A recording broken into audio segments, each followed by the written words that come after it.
এই যে দেখেন আপনারা সকলে মিলে ও জয়নাল বল বল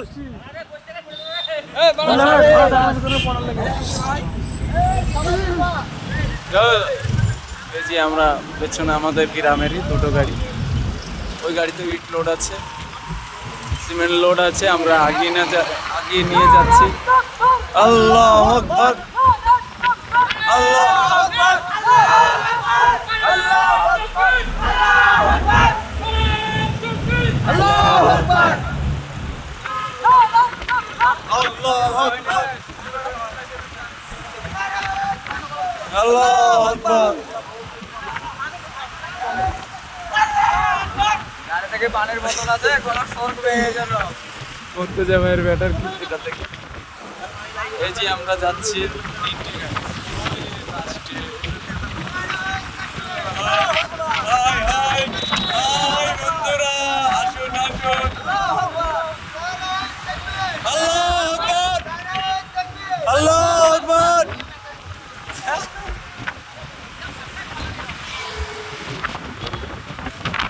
সামনে ইটের গাড়ি দেখেন। আমাদের খুব খুশি হচ্ছে, আপনারা সকল মিলে আসবেন। আমাদের বাবরি মসজিদকে উচ্ছেদ করে দিয়েছে, আমরা নতুন করে পেয়েছি, আমাদের খুব আনন্দ লাগছে। আপনারা সকল মিলে আসবেন প্রত্যেক জুম্মাতে।